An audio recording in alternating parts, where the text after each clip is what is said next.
67% mutual funds 2025 में index को भी बीट नहीं कर पाए हैं, यानी 10 में से 6 एक्टिवली मैनेज म्यूचुअल फंड ने बेंचमार्क इंडेक्स से भी कम रिटर्न दिए हैं। ऐसे में आप जो फंड में इन्वेस्ट कर रहे हो, अगले 10-15 सालों तक एसआईपी करने का प्लान कर रहे हो, क्या वो फंड्स सच में अच्छा रिटर्न दे सकते हैं? क्या वो लॉन्ग टर्म में सच में आपको बेटर रिटर्न्स दे पाएंगे? अब अगर आप रिसर्च करके ये फंड्स आइडेंटिफाई कर भी लो ना, तब भी एक बहुत बड़ी प्रॉब्लम है। Over a period of time वो फंड अंडर परफॉर्म कर सकते हैं और इसीलिए ये जरूरी है कि आप आपका पोर्टफोलियो रेगुलर बेसिस पर रिव्यू करो और टॉप परफॉर्मिंग फंड में इन्वेस्टेड रहो। मतलब ये हो सकता है कि इन्वेस्ट करते वक्त आपने रिसर्च करके टॉप परफॉर्मिंग म्यूचुअल फंड में इन्वेस्ट किया था, लेकिन 2-3 साल बाद वही फंड्स आउट ऑफ फॉर्म हो जाते हैं और कई बार सालों तक अंडर परफॉर्म करते रहते हैं, जिस वजह से आपके ओवरऑल पोर्टफोलियो का रिटर्न बहुत कम हो जाता है। ऐसे में अगर हर बार आपको बेस्ट परफॉर्मिंग फंड में इन्वेस्टेड रहना है तो एक जबरदस्त सिस्टम बताता हूं। एक ऐसा ऐप है पावर अप मनी, जहां आप फ्री में अपना म्यूचुअल फंड पोर्टफोलियो एनालाइज करके कौन सा फंड इनफॉर्म है, कौन से फंड से आपको एग्जिट कर लेना चाहिए और कैसे हर बार टॉप फंड्स में इन्वेस्टेड रह सकते हो ना, सब कुछ बताता है। इस वीडियो में मैं आपको मेरे एक दोस्त का पूरा म्यूचुअल फंड पोर्टफोलियो डिटेल में एनालाइज करके बताऊंगा और कैसे आप अपना खुद का portfolio her bar on track रखकर लॉन्ग टर्म में आउटस्टैंडिंग रिटर्न अर्न कर सकते हो ना, ये भी बता दूंगा। तो इस वीडियो को एंड तक जरूर देखना। तो सबसे पहले आप जो भी ऐप, डिस्ट्रीब्यूटर या ब्रोकर के थ्रू म्यूचुअल फंड में इन्वेस्ट करते हो ना, उसे कंटिन्यू करो, उससे कोई प्रॉब्लम नहीं है। सिंपली अपने मोबाइल में power up money app download कर लो। इस ऐप में अपना मोबाइल नंबर और पेन डिटेल्स एंटर करते ही बस 2 मिनट में ये आपका पूरा म्यूचुअल फंड पोर्टफोलियो एक ही जगह पर एनालाइज करके बता देगा। ये देखो, ये है मेरे दोस्त का म्यूचुअल फंड पोर्टफोलियो। इसकी टोटल वैल्यू करीब 25 लाख के आसपास चल रही है। यहाँ इसका XIRR रिटर्न भी दिख रहा है। इसमें टोटल 18 फंड्स दिख रहे हैं। आइए सबको एक एक करके देखते हैं। पहला है पराग पारिक फ्लेक्सी कैप फंड, दूसरा नावी निफ्टी नेक्स्ट 50 इंडेक्स फंड है, तीसरा मोतीलाल ओसवाल का मिड कैप फंड भी है, चौथा निप्पॉन इंडिया का लार्ज कैप फंड भी है। अरे बाप रे, ये लिस्ट बहुत लंबी है। चलो बैक करके सीधा इसके पोर्टफोलियो को रिव्यू करते हैं। यहाँ आपको इस पूरे पोर्टफोलियो की परफॉर्मेंस भी दिख जाएगी। सबसे पहले 11 फंड्स इनफॉर्म है, 3 फंड्स ऑन ट्रैक है, एक ऑफ ट्रैक चल रहा है और एक आउट ऑफ द फॉर्म चला गया है। सबसे पहले इन फॉर्म फंड्स को देखते हैं। अगर ध्यान से देखोगे तो ये जो इन फॉर्म फंड्स है ना, इसको डार्क ग्रीन कलर से हाईलाइट किया गया है, विच मींस ये बहुत अच्छा परफॉर्म कर रहे हैं। ऑन ट्रैक फंड्स भी ठीक ठाक ही परफॉर्म कर रहे हैं, लेकिन ऑफ ट्रैक फंड में गड़बड़ है। ये अपने पीयर के कंपैरिजन में शायद वीक पड़ रहा है। इस पे क्लिक करते हैं, आपको फंड का नाम और डिटेल्स भी मिल जाएगी। चलो देखते हैं। यहाँ LIC म्यूचुअल फंड का स्मॉल कैप फंड है जो ऑफ ट्रैक हो चुका है। अब इस फंड में क्या करना है ना, वो भी ऊपर लिखा है। यहां पर आपको यह भी पता चल जाएगा कि पूरे पोर्टफोलियो का कितना पैसा यहां पर लगा हुआ है, जो कि इस केस में सिर्फ 1% है, यानी ज्यादा टेंशन लेने की जरूरत नहीं है। चलो ठीक है, चलो इस पर क्लिक करके थोड़ी और डिटेल्स देखते हैं। वाओ, मई मंथ तक तो ये फंड ठीक ठाक परफॉर्म कर रहा था, लेकिन जून से ये ऑफ ट्रैक जा चुका है। स्मॉल कैप फंड की कैटेगरी में इसे 24 में से 17th रैंक मिला है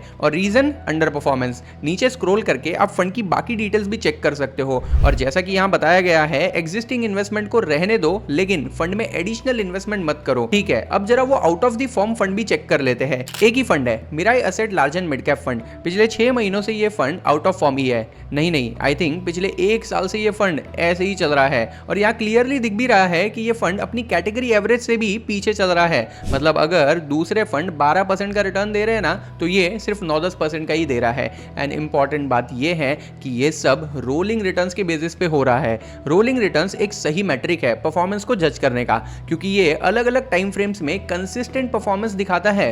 वैसे इस फंड में भी ज्यादा पैसे इन्वेस्टेड नहीं है, अप्रॉक्सीमेटली 63,000 के आसपास का अमाउंट ही है, यानी पोर्टफोलियो का बहुत बड़ा हिस्सा तो नहीं है। और ये फीचर्स अनलॉक हुए हैं बिकॉज मेरे फ्रेंड ने एलीट मेंबरशिप ली है, जो कि सिर्फ 999 रुपीज में ही मिल जाती है, जो ऑनेस्टली एक डिनर के कॉस्ट के बराबर है। और इसके बेनिफिट देखोगे ना तो एकदम शॉक हो जाओगे। इसके अंदर आपको पावर रैंक का फीचर मिलता है, जो बेस्ट फंड सिलेक्ट करने के लिए बहुत जबरदस्त है। रैंक ट्रेंड भी यूज होता है, जो आपको कंसिस्टेंटली ये दिखाता है कि फंड कैसे परफॉर्म कर रहा है। और सबसे इंपॉर्टेंट, रीबैलेंसिंग का फीचर भी मिलता है। मतलब अगर आपके पोर्टफोलियो में कोई फंड आउट ऑफ फॉर्म है, जैसा कि मेरे दोस्त के पोर्टफोलियो में भी है, तो उससे एग्जिट करके पैसे कौन से फंड में इन्वेस्ट करने चाहिए ना, वो भी यही ऐप बता देता है। ये देखो, यहाँ ऐप खुद इस फंड से एग्जिट लेने की एडवाइस दे रहा है। अब ये लॉजिकल भी है, क्योंकि इस फंड का रोलिंग रिटर्न बहुत ही वीक था, रैंक भी वीक था और कैटेगरी एवरेज से भी नीचे ही परफॉर्म कर रहा था। लेकिन जैसे ही एग्जिट का वर्ड आता है ना, लोगों के दिमाग में एक डाउट आ जाता है, अगर एग्जिट करेंगे ना तो टैक्स लगेगा।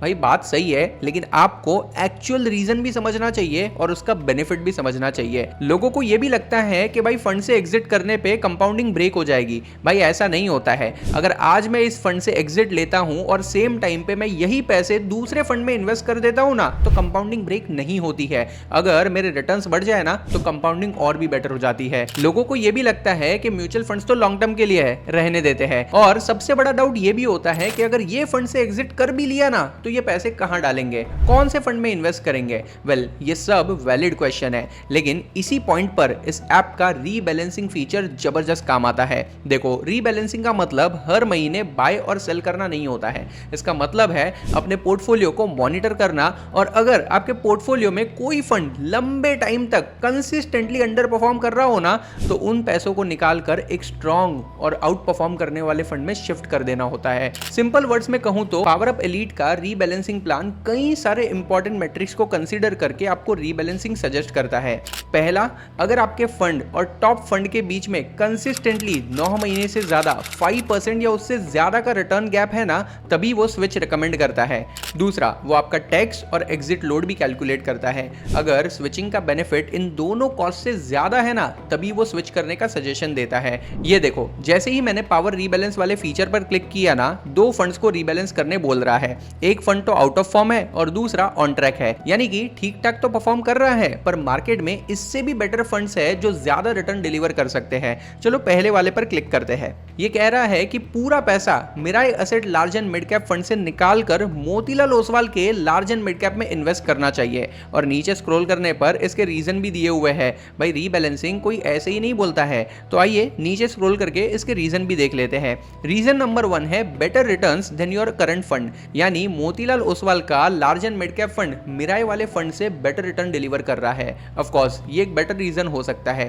दूसरा रीजन है excellent power rank in this category, यानी मोतीलाल वाले फंड को इस कैटेगरी में 3rd रैंक मिला है, जबकि मिराई वाले फंड को 22nd रैंक मिला है।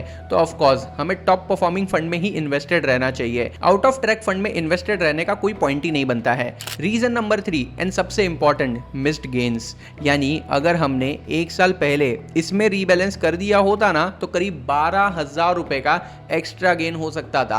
ये सारे पॉइंट्स मिलके फंड से एग्जिट लेने का एक स्ट्रॉन्ग केस बनाते हैं। अब आप खुद सोचो, सिर्फ 1000 रुपए भरकर आपको लाखों के म्यूचुअल फंड पोर्टफोलियो की एडवाइजरी मिल रही है। लेने से पहले सोचना थोड़ी चाहिए। और एक इंपॉर्टेंट बात, आप में से कई लोग ये सोचते होंगे कि रीबैलेंस करने से कंपाउंडिंग ब्रेक हो जाती है, पर अगर अंडर परफॉर्मिंग फंड में पैसा रखा है ना, तो कंपाउंडिंग वेस्ट हो रही है। लेकिन एक अच्छे फंड में स्विच करने से कंपाउंडिंग और स्ट्रॉन्ग बन जाती है। फॉर एग्जाम्पल, अगर आप सिर्फ 10,000 रुपए की SIP करते हो और सिर्फ 2% का एक्स्ट्रा रिटर्न का बेनिफिट मिल जाए ना स्ट्रॉन्ग फंड में शिफ्ट करने की वजह से, तो 25 साल बाद उसका कॉर्पस एवरेज फंड से 60 लाख रुपए ज्यादा हो सकता है।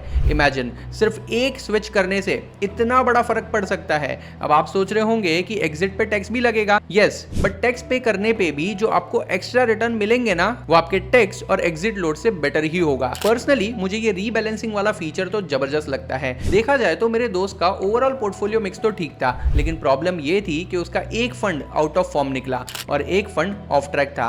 और ये सिचुएशन किसी के साथ भी हो सकती है। पर्सनली मुझे भी मेरे कई सारे फ्रेंड्स DM करके पूछते हैं कि अपने म्यूचुअल फंड को कैसे रिव्यू करें, कैसे समझे कि उनके पोर्टफोलियो का परफॉर्मेंस सही है या गलत। और सबसे बड़ी प्रॉब्लम ये है कि जब मार्केट में नए नए फंड्स लॉन्च होते हैं ना, नए कैटेगरीज भी आती है, तो लोग फोमो फील करते हैं और नए फंड्स ले लेते हैं। धीरे धीरे उनके पास 8-10 या कभी कभी तो 15-20 फंड भी हो जाते हैं और फिर कंफ्यूजन होती है कि इनमें से कौन सा अच्छा है और कौन सा बेकार है। बिलीव मी, 95% लोग इसी प्रॉब्लम से स्ट्रगल करते हैं।